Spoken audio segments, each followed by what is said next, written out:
Welcome to another episode of Mike's Money Picks. Today on the podcast, college football is back in full swing, and believe it or not, we are already in week 2. So here in this episode, we're going to break down the week 2 main slate and tell you everything you need to know if you're going to be playing DFS, betting, or picking player props for this set of games. We're going to tell you about every game that is on the DraftKings main slate, all 12 of them, everything you need to know about each game, as well as who needs to be in or out of your DFS lineups or player props picks for this slate.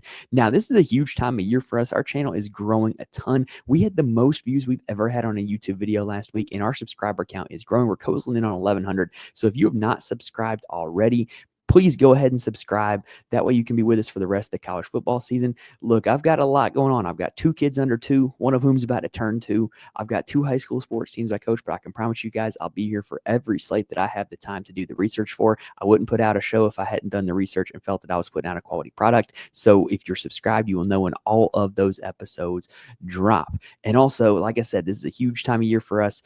The community's growing. If you know anybody that's interested in college football DFS or betting on college football, spread the word, tell them about the channel, and let's see if we can grow the community even more. Another way that we're going to do that is with the live shows. So the plan as of right now is for every Thursday night to be our live show. We've got a guest that comes on with us, and we talk about live show where we really kind of dive deep into the weeds of strategy and ownership for the Saturday DFS slate. So make sure if you're subscribed, you'll know when those start, but make sure you check that out because those live shows are kind of more of a later in the week, in-depth kind of 201 version of the 101 basic overview that we do here in these videos. But anyway, that does it for the introduction. Let's go ahead and dive into the week 2 slate. All right, so the week 2 DraftKings slate actually kicks off with my team, the Texas Longhorns, kind of much like it did last week, although we're hoping for a much different result this week because last week as a Texas fan was not all that fun. So here's hoping this week's going to be better. It's supposed to be. Texas is 35.5-point favorites taking on San Jose State at home, and the game total is 51.5 points, meaning the implied total is about 43-8 in favor of the Longhorns. We never do decimal points on our implied totals because you can't go out and score 0.5 of a point. So in this game, San Jose State is coming in, and they've got a kind of interesting philosophy on offense. They throw it all over the yard, like literally. They led the nation in pass rate last year. Walker Eaget is their starting quarterback. In week 1 against Central Michigan, threw the ball 43 times, but he only put up 19.6 DraftKings points. He's not very mobile, and I just expect them to have a chance here where they're going to throw it a ton, but I don't have a whole lot of faith that they're going to have a whole lot of success. I think he would be like the deepest GPP play of GPP plays if you were to play him on DraftKings. I have no confidence that he's going to have a lot of success, but the volume and opportunity is going to be there. At running back, I do not consider him an option at all, but Floyd Chalk is the starter. The team ran the ball 24 times in week 1. He had 11 of those carries, caught 2 passes as well. The usage isn't bad, but this is a horrible matchup taking on Texas with only 8 implied points. At receiver, this is really the only position where I'm considering a San Jose State guy from my player pool on Saturday. It's Danny Scudero. So he's a transfer from Sacramento State who was incredible in the game against Central Michigan, was targeted 15 times, caught 9 of them for 189 yards and a touchdown. That is 36.9 DraftKings fantasy points. Now, that is the Nick Nash role in this offense. If you played DFS last year, you'll remember Nick Nash from San Jose State. He was the #1 DraftKings scorer among wide receivers in all of last season. Well, now that role belongs to Danny Scudero, and he's only $5,600 on DraftKings, largely because he's taking on Texas. So, yes, it's an awful matchup, but the volume and the opportunity are going to be there. And if he's able to stay in for garbage time in this game, he very easily could get to that total just by being a PPR merchant. Like if he catches 9 passes for 75 yards, that's 16.5 DraftKings points, and that'll pay off value for his salary. If he gets a touchdown, it's a really good value. So I think he might make my player pool, but he's the only guy on this San Jose State team that I'm really considering. Now, on the Texas side, so everybody in the national media this week has been all ready to bash Arch Manning. Oh, Arch is overrated, didn't play against anybody in high school, didn't play against anybody last year, blah, blah, blah. Well, guess what? I think this is a great buy low spot on Arch Manning, with everybody having, the national perception of him that he is this kind of overrated, overhyped guy, right? Well, he was going up against Ohio State in week 1. This is not Ohio State.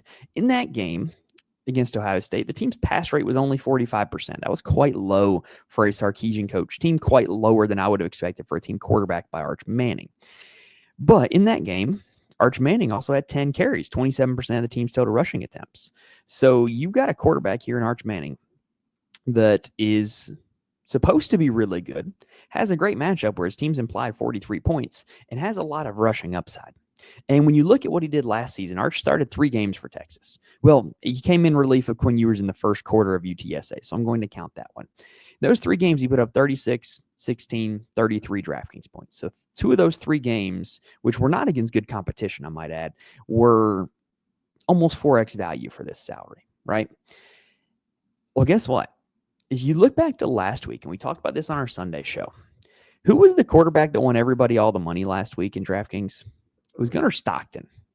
What does Arch Manning have in common with Gunnar Stockton? He's a mobile quarterback with a ton of rushing upside on a team with a massive total who is new to the offense and likely to play extended minutes into this game. Because of how they looked last week, I don't think Sark is going to have any intention of benching Arch at halftime. He knows the Arch needs reps, and Arch needs to get confidence and comfortable with running this offense. And so I really think Arch is going to play deep into this game. I think his rushing upside gives him a ton of fantasy upside. And I think that with them having a 43-point implied total, if Arch puts up 5 or 6 touchdowns, he's going to hit value even at that massive salary. And oh, by the way, there's a ton of value options out there that you can use to afford a guy of Arch Manning's salary. So yeah, let everybody hate. I'm going to play all of the Arch this week. And yes, I know I'm a little biased because I'm a Texas fan, but I'm going to be on Arch. He has slate breaking upside, and I think it would be foolish to not go after that. Now, at the running back position for Texas, this is probably the one way I'm not going to target this team. They're pretty much close to a 50-50 split. In week 1, Quintravion Wisner had 16 carries and 1 reception, and CJ Baxter had 10 carries and 5 receptions. Ironically, Wisner's supposed to be the better pass-catching back. I think if you play either of them, you're banking on them scoring multiple touchdowns. And I just don't know how likely that is when you know that they're only going to be in for maybe 3/4 of the game. And when they're in the game, they're splitting time with each other. So I'm just not in for it.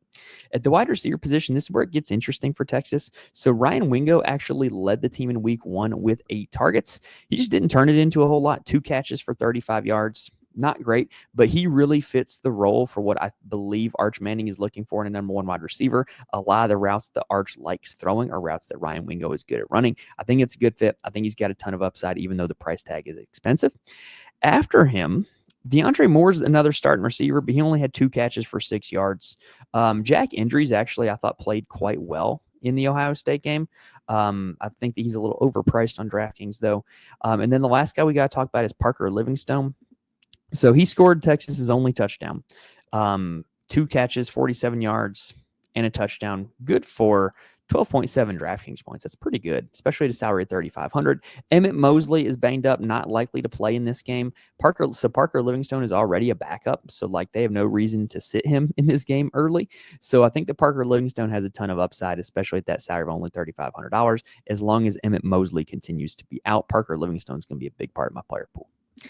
All right, next up, we've got game number 2. It is going to be Florida International, Pitbull U. Look up that what that means if you don't know. They are taking on Penn State.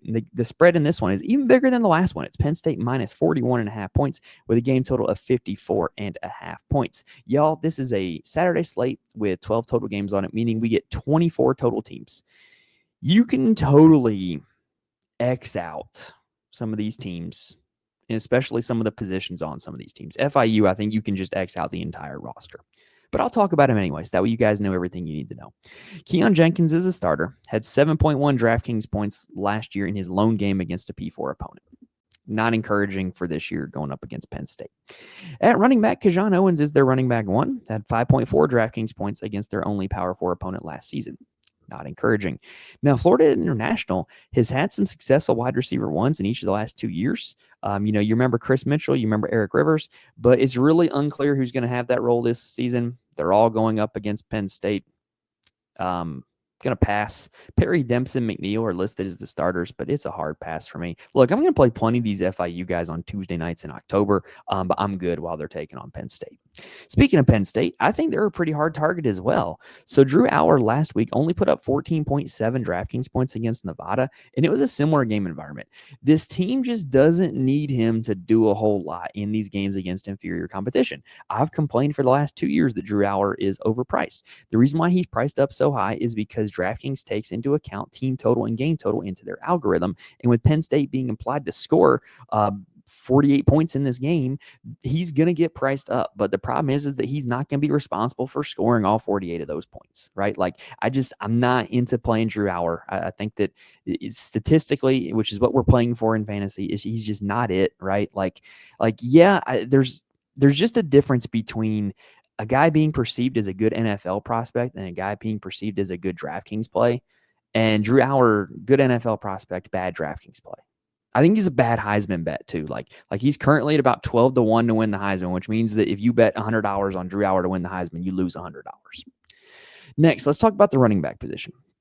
So in week 1, Nick Singleton and Katron Allen split the carries evenly 8-8. That's what they've been doing their entire career. I have no desire in investing in it here in this game. You would just be betting on one of them and hoping that one of them scores 3 or 4 touchdowns, which would be like just a complete outlier outcome. For their current salaries, which is really expensive, it's the most expensive they've ever been. They combined for 5 games of 3x value or more last season, and none of them were ever in the same game. So it's a really narrow bet that you're making with one of these guys, and you're paying a lot to do it. It's just a hard pass for me. At the wide receiver position for Penn State, this is a position that looked really good for them in week 1. Their 3 transfers all came through and looked quite good, I thought. Kyron Hudson led the way. He had 689-1 for 20.9 DraftKings points. But Trevor Pena led the team in targets. He had 7 for 74 and 14 DraftKings points. I'm not playing them, but they're pretty cheap, and they have a lot of touchdown equity. Actually, I might be talking myself into Pena or Hudson, only because they're cheap. Luke Reynolds is way overpriced. Don't play Luke Reynolds. All right, next up, we're going to talk about Baylor and SMU. This is one of the games of the day, in my opinion. Week 2, not as good of a slate as week 1 in general, in terms of the game environments, in terms of actual watchability. From DraftKings perspective, it's much better because we've got depth chart news. We've got a game of bankable information to go off of in order to make predictions. I think there's a real edge in week 2, especially considering DraftKings has not updated the game logs yet. Anyway, in this game, SMU is 3.5-point favorites with a game total of 64.5 points. That means the implied total is about 34-31 in favor of the Mustangs. This is the highest game total on the slate by 6 points. This is the only game where both teams are projected to score more than 30 points. So if you're looking to game stack, here's your game stack, bud. And for Baylor, their quarterback, Sawyer Robertson, and he was going up against Auburn in week 1, which is a tough matchup. But he looked great. He threw for 419 yards, put up 29.86 DraftKings points. He has basically no rushing upside. Last year, he broke off like 2 long runs, which made people think that he has rushing upside. So maybe there's a chance he could do that, but it's not likely. But at $7,700, you're getting a guy in a great game environment who is going to throw a ton of passes and has a ton of touchdown equity. I think he's one of the best plays on the slate. There's just one issue with him, which we're going to talk about in a second. Bryson Washington is the running back 1 for Baylor. Auburn was really tough for a matchup for Baylor, in my opinion. And so Washington, it's not shocking that he didn't have a lot of success. You know, he had 14 of the 20 running back carries in that game, though. So he's very clearly still running back 1, very clearly still the workhorse. But he just didn't have a whole lot of success in that Auburn game. And he showed a ton of upside last season. 4 games north of 30 fantasy points, 2 games north of 50. Granted, they were all against Big 12 teams. But, like, if we're being honest, is SMU really all that different from a Big 12 team? They're in the state of Texas. They are decent defensively, not great. I think that this is not a bad spot for Washington. I wouldn't play him and Robertson together, but I do think that both of them are going to make my player pool. At the wide receiver position, this is the problem with playing Washington, is Baylor has 4 very legitimate receivers that you're going to want to stack with Robertson, right? So let's just go through them in order. The good news is it's only 4. And it's the exact 4 that we thought it was going to be heading into week 1. All 4 of these guys were in my player pool in week 1. All 4 of these guys are going to be in my player pool in week 2. Michael Trigg, the tight end, led the team in targets with 16, caught 7 of them for 99 yards and a touchdown against Auburn. 16 targets is a lot, y'all. I don't think he's going to be able to do that again, but it's certainly notable that the tight end was their leader in targets big time. Cole Wilson was number 2 in targets against Auburn. He had 12. He had 8 catches for 134 yards in that game, which was quite productive for him. Y'all don't discredit him just because he's a Texas State transfer. Those Texas State receivers the last few years have been really good. He's a really good player. Will it continue with 12 targets? I don't know, but he's still cheap on DraftKings. He's worth putting in your player pool. Ashton Hawkins and Josh Cameron were the guys we thought were going to be the top 2 receivers on the season. They were both kind of used as big play guys. Hawkins had 4 for 70. Cameron had 2 for 54. So both of them caught fairly long passes. So here's the deal. You have 4 receivers that you could legitimately stack with Sawyer Robertson, right? Here's the problem with that is this. If you were to just play one of them and you were to be wrong and you got everything else on your lineup right, I guarantee you if you're playing a large field GPP tournament, somebody is going to have the right combination of Robertson and one of the receivers. Or 1 or 2 of the receivers. Somebody's going to have the right combination. So if you're playing 20 lineups, there is literally 10 combinations of 1 or 2 receiver stacks that you could do. Obviously, each of the 4 receivers themselves, and then 6 combinations of the 2 of them. So if you're playing 20 lineups and you want to play all 10 of those combinations, then you get one shot at all of them for the rest of your lineup, and you play all the combinations. So I really think Baylor, this is a situation to target if you're playing a ton of lineups, because you'll have the ability to use all the different combinations of those receivers in order to get that right, and then give yourself enough outs with the rest of your lineup that you can build a successful lineup around it. I hope I'm not getting kind of too in the weeds with that, but I really think that this is the type of play where you want to use if you have a ton of lineups. If you have a single entry and you pick Robertson and a receiver, you got to be willing to live with the result if you pick the wrong receiver, because I think it's quite difficult to do so this week to pick the right receiver. So I'm going to be wanting to play all those combinations. Now, on the SMU side, this is a pretty straightforward breakdown for the most part. It's SMU as we've known it for the last 3 years. So Kevin Jennings is the starting quarterback. He's good. He's a runner, which is good going up against Baylor because they allowed Jackson Arnold to run for over 100 yards against them last season. So Jennings, with his legs, with the matchup, a ton of upside in my opinion. He had 4 games over 3x value last season for this current salary. So even though he is priced up a little bit, he was consistently beating his salary last year. I really like Robertson here on this slate going up against Baylor. The running back room for SMU, look, it's going to be a massive committee. This is not news for SMU. In that game, in week 1, they played East Texas A&M. Derek McFall was the first running back to carry the ball. He had 9 carries. He's a converted receiver, so you figure he would factor into the passing game. But TJ Harden was also great in the passing game at UCLA. So both of those guys have pass catching upside. And in that game, Harden was the second running back to carry the ball. He had 8 carries in that game. Chris Johnson Jr., yes, that Chris Johnson's son, was the third running back to enter the game. But he actually had the most yards, the longest run, and the only touchdown scored by a running back in that game. What's going to happen with these 3 guys? I have no idea, but I do know that Baylor could not stop the run last week. It might be worth taking shots at these SMU running backs here in this game. At the wide receiver position, again, it's more of the same for what we've known of SMU. They rotate and play a lot of different guys. They started Romello Brinson, Jalen Cooper, who is very cheap, minimum on DraftKings, and Jordan Hudson is the third starting wide receiver. Jordan Hudson left that game early, and so Yamir Knight and RJ Maryland came in later and kind of played package roles, as well as the tight end Matthew Hibner.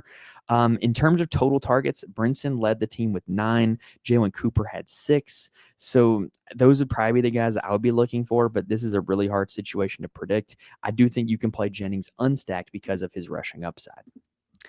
Next up, game number 4, we've got Iowa taking on Iowa State, the Cy-Hawk Trophy game, which has just been a true carnival of madness in recent years in terms of some of the outcomes that have happened in some of these games. We'll see if that ends up being it this year. We've got a close projected game here this year. Iowa State is 2.5-point favorites with a game total of 41.5. That is the lowest game total on the slate. The implied score is 22-19 in favor of Iowa State. They played last year and it was quite close to that. Iowa State won 20-19. Iowa State really just dinked and dunked their way all around the yard with Rocco Becht, and he ended with 18 DraftKings points. Jalen Noel had a huge game. Jaden Higgins had a huge game. Both of them were north of 20 DraftKings points.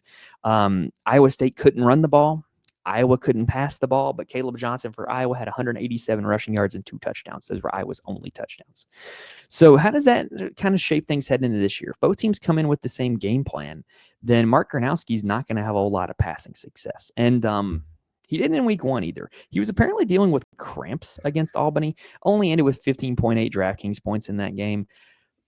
Yeah, he's just a pass for me. I need to see him have a little more success before I'm willing to put him in my lineups when there's some great quarterback options here on this slate.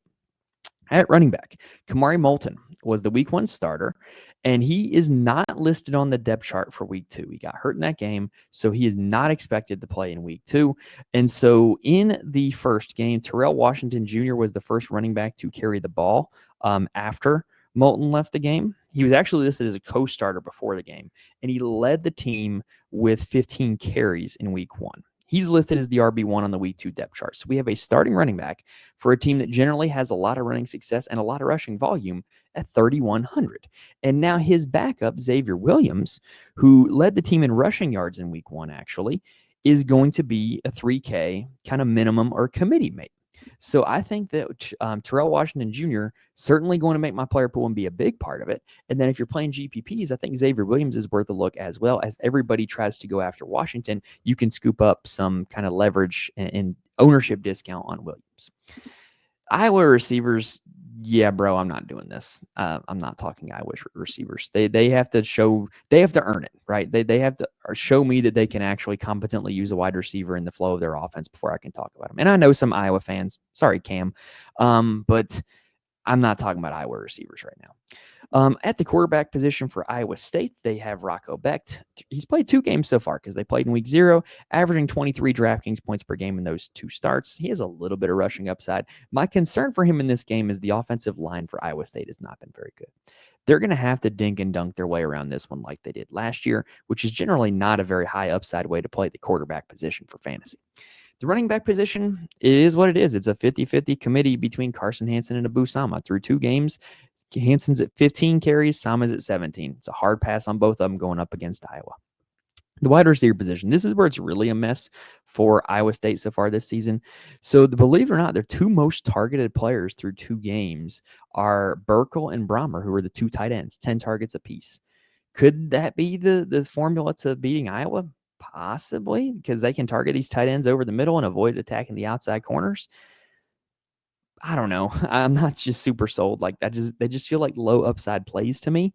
But the wide receiver room has just been a massive rotation, massive disappointment. Chase Sowell, the transfer from ECU, and Xavier Townsend, the transfer from UCF, were supposed to come in and be the new Higgins and Knoll, and they just haven't been. Right? They've been disappointing. So we've seen more playing time for Overby, more playing time for Eskildson, and it's just created a mess where none of them have been playable. If I were to pick one of them, I'd probably pick Townsend, just from the pedigree and how he could be used as that dink and dunk slot. But I'm probably not playing any of them in this game. In fact, this game's probably a full fade for me with the exception of the Iowa running back. All right, game number 5. Let's talk Kent State taking on Texas Tech. Hey, good for you, Kent State, for finally getting a victory last week. It was against Merrimack, who I didn't know had a football team until last week. I knew them for being a team that always shows up in the first 4 in basketball season. But yeah, they were Kent State got a win, so good for you. The spread in this game, it's not going to be a win for Kent State. It's Texas Tech minus 48.5 points. The game total was 58.5, meaning the implied score is about 53-5 in favor of Texas Tech. Yeah, so you can X Kent State out of your player pool this week. The starter is quarterback is CJ Montez, hard pass. The starter running back is Gavin Garcia. He's cheap, hard pass. And then at wide receiver, the 3 listed starters are Clark and Harris and Martin. That they're all very cheap except for Martin. But it's a hard pass. Even for a guy who has one of the best names on the slate, DeRealist Clark, $3,300. Still a hard pass. And I don't think Texas Tech is good defensively, but I just I have a hard time seeing Kent State score more than 14 points, which makes it really hard for anybody to shine on DraftKings. Now, where we have a massive targetable situation is with Texas Tech. So Baron Morton, the normal starter, is injured coming into this game. They have no reason to play him in this game. They're going to beat Kent State with their 3rd or 4th quarterback. So I don't know why they would rush him back. In my opinion, they shouldn't. And if he doesn't play, Will Hammond will start. And Will Hammond in that game against Arkansas Pine Bluff, he has some running upside. He ran for a 65-yard touchdown in that game. So Will Hammond, backup quarterback, who will probably play long into this game, even if it's a blowout, because he's already the backup quarterback, has rushing upside on a team that has 53 implied points. Yeah, sign me up. If Baron Morton's out, I'm going to be playing me some Will Hammond. I like that combination of rushing upside and the fact that he's probably going to play long into this game. At the running back position, we know that Quentin Joyner is out for the season for Texas Tech, and that has led to just a committee of Jacoby Williams and Cameron Dickey in week 1. Williams saw the first carry, but Dickey had the most carries. It was a massive blowout against an FCS opponent, which, granted, actually might be worth looking into because this is going to be a massive blowout against a very mediocre FBS opponent. Williams is the more explosive player, in my opinion, but Dickey's going to have a role as well. To me, they're just too expensive, though. I would rather play these two guys than the Penn State guys or the Texas guys, but this is just too expensive for a committee, in my opinion. At the wide receiver position, if you're playing Hammond or even Morton, you've got options to stack him with. Douglas and Eakin are going to be the most targeted receivers on a weekly basis. They didn't have their usual passing volume in week 1, though, largely because of the game flow that occurred in that massive blowout. So I'm just not super interested in those guys, or really super interested in using the week 1 stats. I think that they make a lot of sense as a stacking partner with Hammond. But like I said, with Hammond having rushing upside, you don't really have to stack him. Next up, we got game number 6. It is going to be one of the better games of the day, in my opinion. Illinois taking on Duke in Durham. Illinois is 2.5-point favorites with a game total of 49.5 points. That means the implied score is about 26-24 in favor of the Illini. So this is a pretty solid game environment. Luke Altmaier is the returning starter at quarterback for Illinois. He has very minimal rushing upside. He has very minimal upside in general. Like, he had 2 big games last year, and they were against Purdue and Rutgers. And this Duke defense is better than both of those. He threw for 3 touchdowns in week 1 against an FCS opponent. I'm not all that interested in Luke Altmaier. I think there's better quarterback options at more reasonable prices. At the running back position, we have ourselves a committee. It's between Caden Fagan and Aiden Lawfery.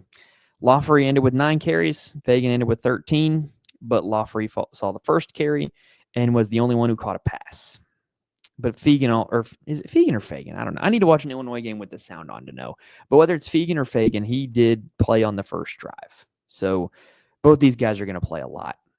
They're affordable, but I'd rather have more snaps in a better matchup, personally. At the wide receiver position, here's where Illinois is frustrating. Last year, they had 2 receivers that accounted for about 60% of their receptions and yards in Pat Bryant and Zachary Franklin. They were great. That you could play them every week in DFS. They were super high floor, super high ceiling, and you knew it was going to be the 2 of them. That's not the case this year. Beatty, Elzy, Bowick, Dixon, and Clement all appear to be playing a role in the passing game. In week 1, it was Beatty who led the team with 5 catches and 108 yards, including the first 2 catches. So, don't get it twisted that he was out there going up against backups. He had the first 2 pass completions of the day. He also almost scored. He got tackled inside the 5-yard line once. So he was very clearly the guy in week 1. Will it continue? I have no idea. I know that Bowick scored 2 touchdowns. He's a Ball State transfer. He was quite good at Ball State. I don't know. I just don't know. I just don't know. If you're betting on one of them, Beatty and Bowick seem like the guys, but I don't think it's a bet you have to make. Again, this is a tough matchup against Duke. I'd rather be making more sure bets with my money. Now, let's talk about Duke. So their quarterback's Darian Mensah of Tulane fame. He threw for 389 yards and 3 touchdowns against FCS Elon last week. That game was actually quite tight in the 4th quarter. Mensah played the entire game at quarterback. Now, the Tulane offense kind of led Mensah to be a little bit lower scored. He only hit 3x value for this salary, which is quite modest, 5 times last year. But like I said, that was the Tulane offense. They were going to ground and pound. They were going to grind clock. They were going to win games with their defense. This Duke team might have to open it up a little bit more. And if they do, 6,200 is a very reasonable price tag for Darian Mensah. I think there's better quarterback plays on the slate, which means he probably won't be very highly owned, but I'm going to be having to make a decision on if he makes my player pool or not. There's a possibility he does. At the running back position, say it again with me, y'all, we have a full-blown committee for this team. Jaquez Moore, last year's RB1, saw the first carry and the most carries in the game. Anderson Castle was the second running back in and had the longest run of the game for them. And then Peyton Jones and Nate Shepard also saw 5+ carries. Hard pass on all of them. At the wide receiver position for Duke, this is a room where all of our preseason prognostication did not quite match up with what happened in week 1. So what we were saying in the preseason was that Keyshawn Brown, returner, Samir Higgins, returner, and Andrew Anthony, Oklahoma transfer, were going to be the top receivers. Now, Brown and Higgins both had solid days. They both had more than 5 catches. Anthony was okay. They had 3 catches in that game. But the wide receiver 1 was Cooper Barkate. And I was not aware of this guy until watching him in the Elon game. This guy's good. So if you don't know his story, he went to Harvard for 4 years, but he was not like some Ivy League 0-star recruit prospect. He was a 3-star recruit coming out of high school.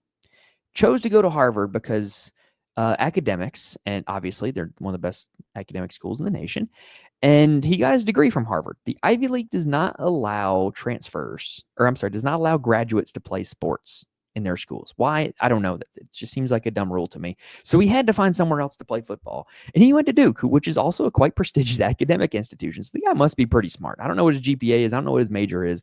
But you must be pretty smart if you're getting into Harvard and Duke, right? And so now he's, 22, 23 years old, been the wide receiver 1 for Harvard, legitimate 3-star recruit, one of the better recruits in the Duke receiver room, and he led them in targets and receptions and yards in week 1 against Elon. I think he's a very solid play at $4,900. I think he's probably going to continue to be the leading receiver for this team. I don't think that was a flash in the pan. All right, we are 6 games down. Let's go ahead and take a quick breather, and then we're going to dive into the second half. Now, if you are looking for more information from me, I can tell you where you can find it. First off, you can follow me on Twitter at Mike's Money Picks. I'm more than happy to answer any questions if you reach out to me on Twitter. And it's where I tweet out all updates for the show. And if there's any depth chart news or anything like that changes my opinions, I make sure to tweet it out. I'm also in the Fantasy Corner Discord. The link is in the description on YouTube as well as on the audio feed. Fantasy Corner Discord is a community of a lot of really good, really fun, really smart people who play DFS for a lot of different sports. And also are quite informed. So if you're looking for a place where you can get injury news quick, crowdsourcing is the way to go. Somebody in the Discord has probably found injury news as it's happened and generally puts it in there. It's a great place to get those updates. It's also just a hilarious place to sweat it out together. There's a lot of memes, a lot of jokes once the games start, and I love it. Love being a part of it. And if you're looking for a community to talk DFS strategy with or just sweat out and watch the games together with, Fantasy Corner Discord is the place to go for you. And we not only cover college football, but all the sports. I mean all the sports. My guy Huncho in there has been killing it in the tennis streets. And so if you play tennis DFS, he's got you covered in there as well. And then also, if you want to know who actually makes all of my lineups, head on over to the Patreon, patreon.com/Mike's Money Picks. I post to my Patreon my core plays for DraftKings and FanDuel for every single college football DFS slate, as well as a full write-up on why they're my core and my general slate strategy. So if you want that information, head on over to the Patreon. That is the place where you can get that. All right, now let's go ahead and pick back up with game number 7, which is Virginia taking on NC State. So this is an in-conference battle. ACC play starting up in week 2. Quite interesting. NC State is a 2.5-point favorite with a game total of 53.5 points. That means the implied score is about 28-25 in favor of the Wolfpack. Now for Virginia, they have Chandler Morris at quarterback. He's a North Texas transfer who's also actually a TCU transfer as well. He's questionable in this one. He left their week 1 win over Coastal Carolina. He was pretty good in that game against Coastal Carolina, and NC State just gave up over 300 passing yards to ECU. I think this is a great matchup for Chandler Morris if he is active. The backup is Daniel Kalen. I'm not interested in Kalen. I really only want Morris because I know he's talented. I know he can sling it, and that's a great price tag with a good matchup. Now, the opposite of that is the Virginia running back room.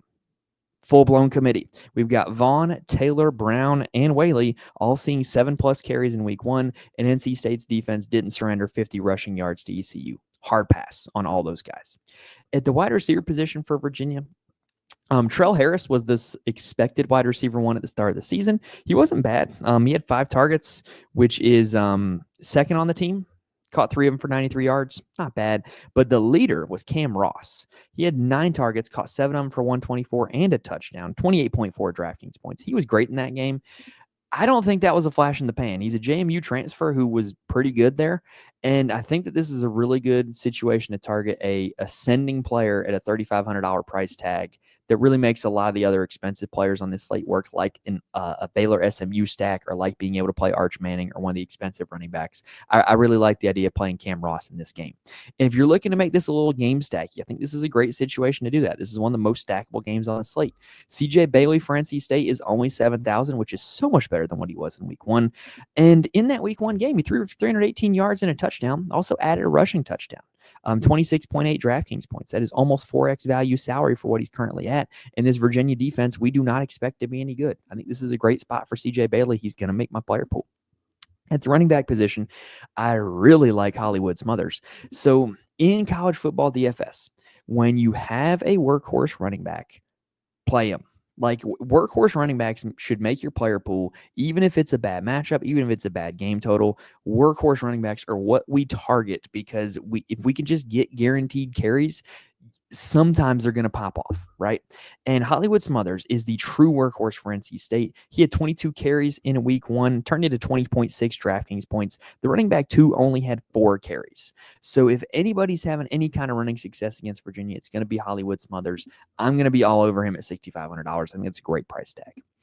At the wide receiver position for NC State, it was not quite what we expected. So the wide receiver 1 appeared to be Wesley Grimes. He caught one of the deep targets, scored a touchdown, had 4 for 121 in that touchdown. At $4,700, he's at a great price tag, great stacking partner with CJ Bailey.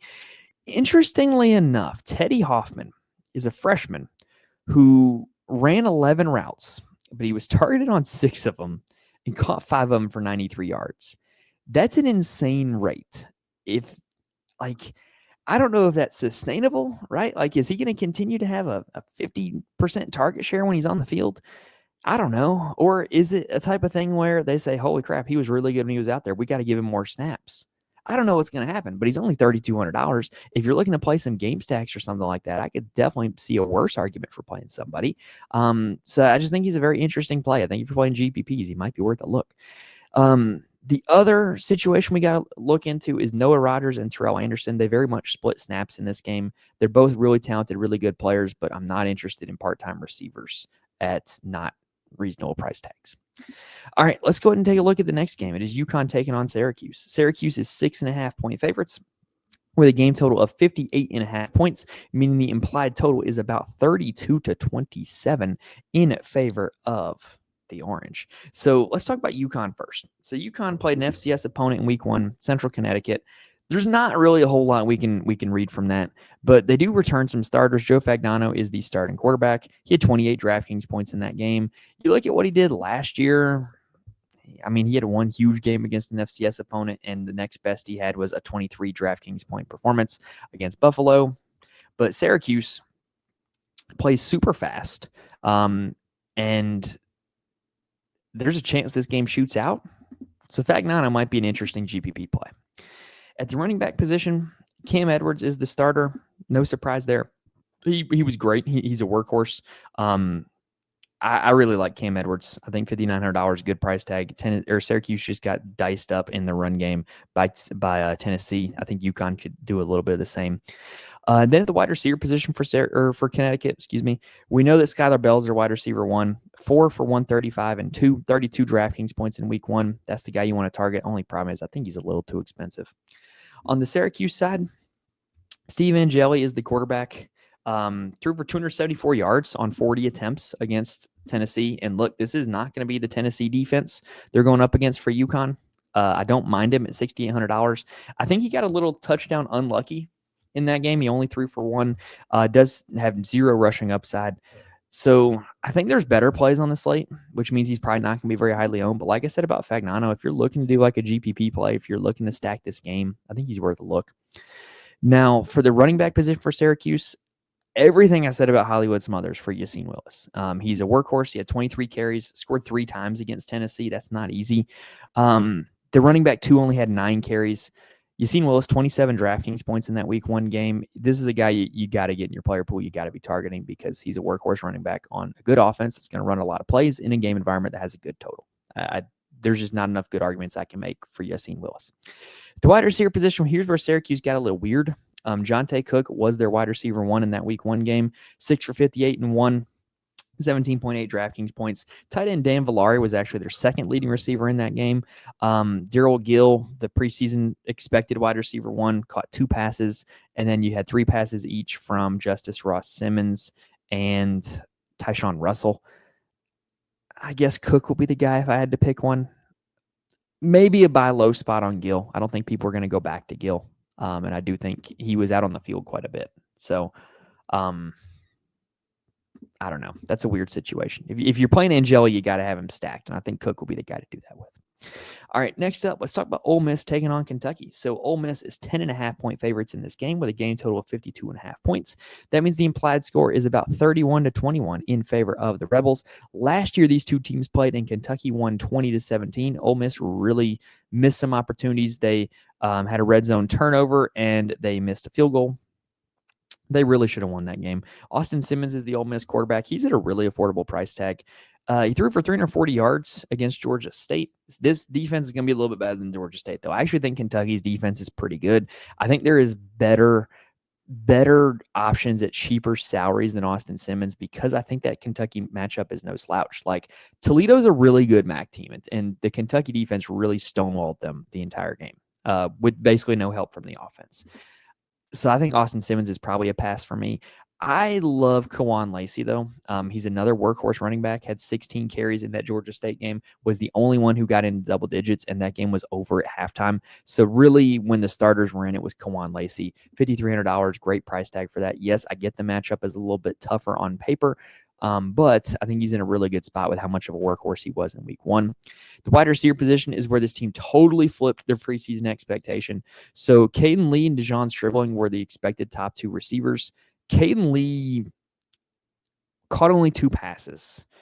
However, he played with the starters. He was actually targeted on an interception on Ole Miss's second drive of the game. So we know that he's going to run with the starters. Stribling was running with the twos.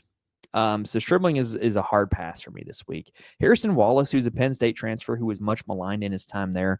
He led the team in targets, led the team in receiving yards, 21 DraftKings points in week one. Will he repeat it? I don't know. I just don't know. DeQuan Wright and Caleb Odom, who are both technically tight ends, were also the next two in line after Wallace. They're cheaper. That makes them more palatable to me. But I like I said, I'm not playing Simmons, so I might not play any of these Ole Miss wide receivers. At the Kentucky side, look, if I'm not playing Simmons, I'm definitely not taking Zach Calzada. He looked bad against Toledo. He's just a hard pass for me. The running back position, we do know that they're going to play 2 backs, and we do know that they're going to get the carries. Dowdell and McGowan were pretty good. Dowdell was really good against Toledo, 14 for 129 and a touchdown. McGowan saw a little more work, 18 carries for 78 yards and a touchdown. But the fact that both of them were pretty even carries, we know this team's going to run the football. And we think they're going to have success running the football. They're both probably going to make my player full because they're both really, really cheap. At the wide receiver position for Kentucky, I just have no desire to target it. This passing offense really struggled against Toledo. Why would I expect them to succeed against Ole Miss? Now, let's talk about a much more entertaining game. Kansas taking on Missouri. So Missouri is 6.5-point favorites, game total of 50.5 points. I'm surprised it's that low. When I first saw that, I really was inclined to go bet the over, and I might still do that. The implied score is about 28-22 in favor of the Tigers. I was also surprised to see Missouri favored. So yeah, multiple bets in this game I might be making. So on the Kansas side, Jalen Daniels is their quarterback. We know him from his 7 years of being a starter. He has accounted for 456 passing yards and 7 touchdowns so far through 2 games. However, it's been against truly dreadful competition, has not played a Power 4 opponent yet. He has a ton of rushing upside. He's only $6,600. Great game environment. Great play. Love Jalen Daniels this week. At the running back position, we have got a kind of a committee. LaShawn Williams did not play last week. And in week one, Highshaw outcarried him 13-6. So it very much seems like a Highshaw advantage in this running back room. And he's only $5,100. I think he's a pretty good look. I think there's better running back plays on the slate, but I think he's worth a look at $5,100, especially if you're looking to stack up this game. At the wide receiver position, I'm normally not an advocate of playing mobile quarterbacks like Jalen Daniels stacked, but you have 2 very clear stacking partners. Kansas has alternated top receivers in their 2 games so far. In week 0, it was Cam Biggett. He had 6 for 77 and 2 touchdowns for 25.7 DraftKings points. In week 1, it was Emmanuel Henderson. He went 6, 130 and 2 for 34 DraftKings points. So we've gotten 2 big-time performances from a receiver for Kansas. It just hasn't been the same receiver through 2 weeks. If you want to take shots at both of them, I get it, but I can tell you this, I ain't playing both of them in the same lineup. This offense only seems suited to support one wide receiver at a time, so I'm going to be playing either Henderson or Pickett in my Daniels lineups, and I'm okay playing them as one-off plays.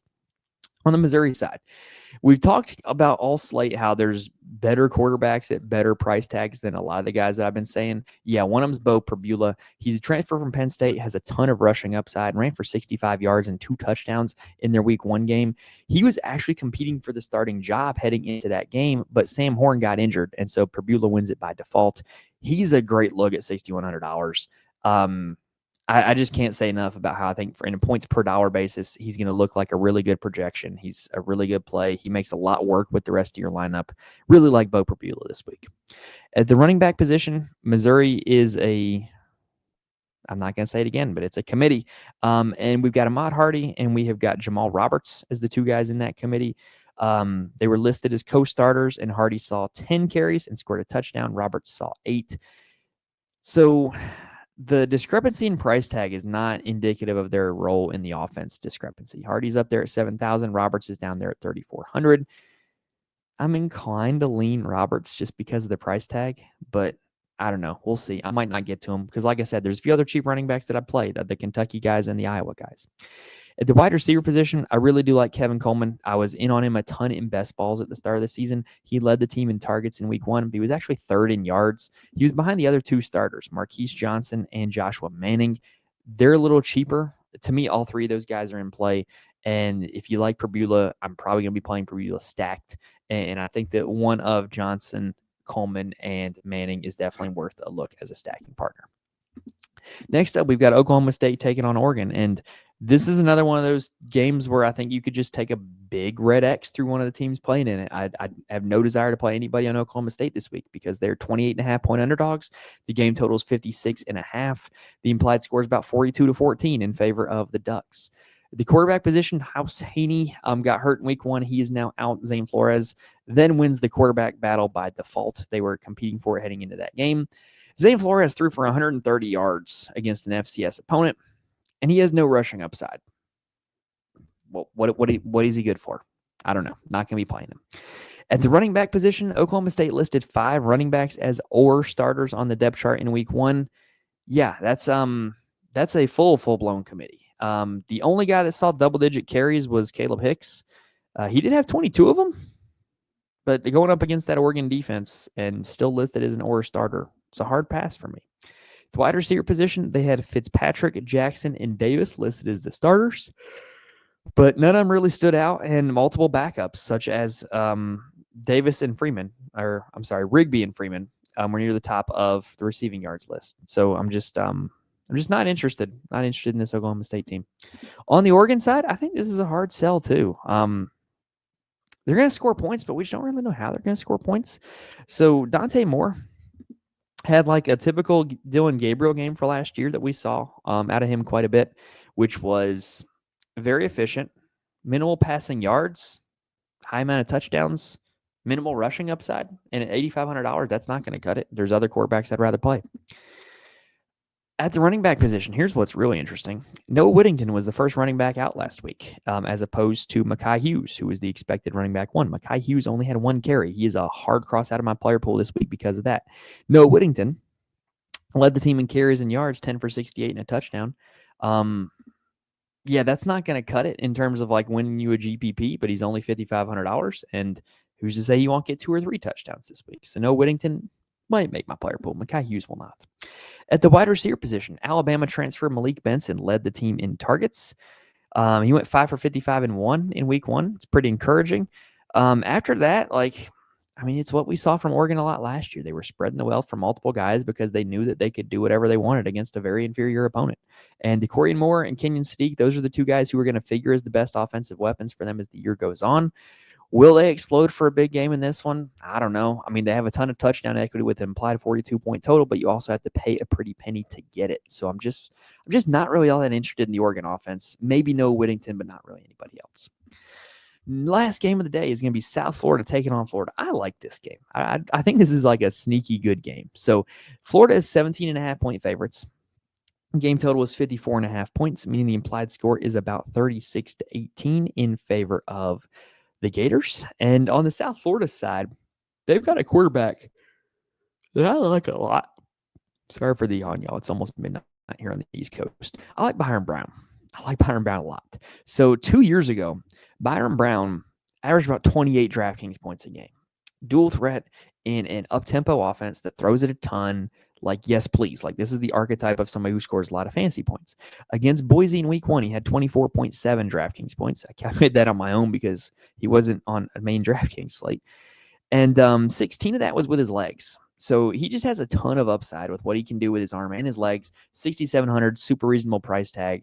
Yes, the Florida defense is pretty good, but if this game starts turning into a shootout, you can see a lot of points for Brown, right? Like they're implied for 18 points. So who's to say he can't get 3 touchdowns, 2 rushing, 1 passing, and then whatever he does in yards, he's going to pay for his salary. Like I think he's a very solid option. I think he's going to go under the radar because you have guys like Daniels and Pribula and CJ Bailey at around the same price tag that are a lot more comfortable clicks.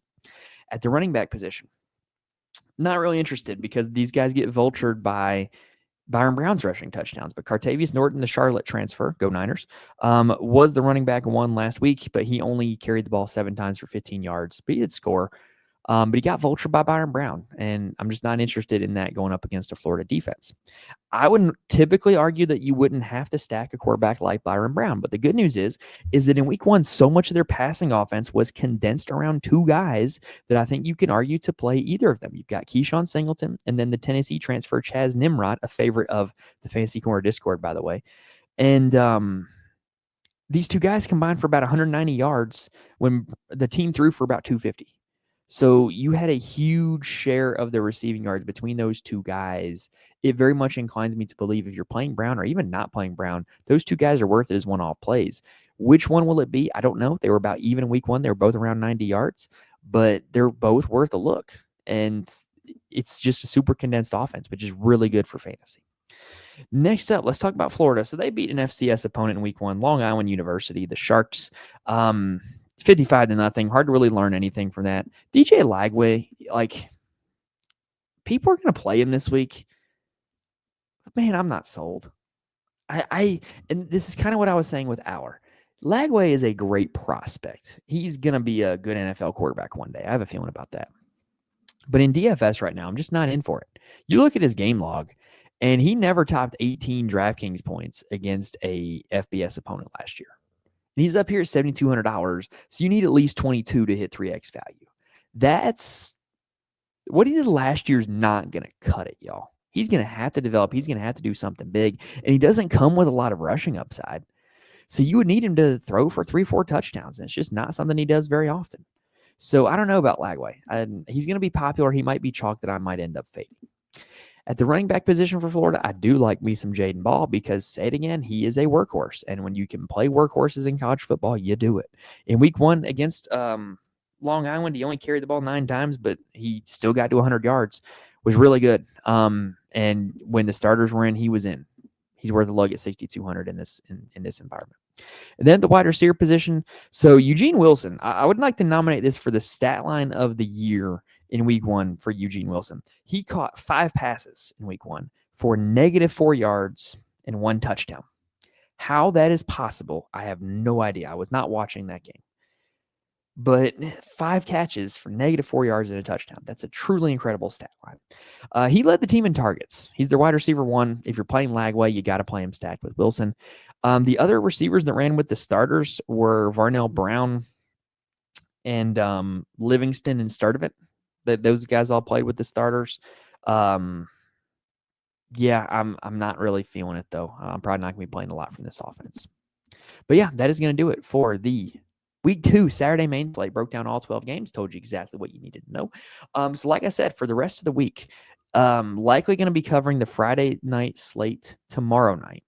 Hopefully be doing the live show Thursday night. And TBD on if we do anything else other than that. But if you're subscribed to the channel and we drop anything else, you'll know. So yeah, that's your encouragement to subscribe to the channel. And if this video helps you out in any way, make sure you hit the like button because it helps me out a ton when you guys do that. I really appreciate it. Cannot stress it enough. And if you're listening on audio, you can rate and review. Again, cannot stress enough how much it helps me when you guys do that. So week 2, this is like I said, this is not the just banger lineup of games that we had for week 1. And so I do kind of miss that. But selfishly, this is a good week to be not the best week of games because I mentioned earlier, my daughter is turning 2 on Friday. So we have a ton of family coming over to stay at our house Thursday night and Friday night, which is kind of setting my schedule off a little bit because I can't be recording this while everybody's asleep because I'll be waking people up because they would be like right next to me. And so we're having a big party on Saturday for my daughter, right? And it's not like it's my daughter's 2-year-old birthday party. Like I'm gonna be engaged in that. I'm gonna be having fun with her, talking to all the guests. And so I'm not gonna be really following the games a whole lot. Last year it was a little bit more agonizing when Texas was playing Michigan. At least this year Texas is playing San Jose State. So if there's a good week to have your daughter's 2-year-old birthday party, this is it. So kind of get it out of the way this week and then have later weeks in the season where there's going to be a lot better games where I'll be able to watch. So kind of convenient timing for me on that. But hopefully whether you're like me and not watching the games or watching the games, hopefully you guys have a good Saturday main slate. Hopefully we're able to give you guys some information in order to help you guys build some winning lineups or player prop slips for the week 2 slate. But that is going to do it here for us this week, y'all. Like I said, best of luck to you guys on the week 2 slate. Good luck to your DFS lineups and your real life teams. Like I said, hopefully my Longhorns are able to bounce back. But thank you guys for watching the list to this point, and I will see you guys next time. And as always, hook 'em.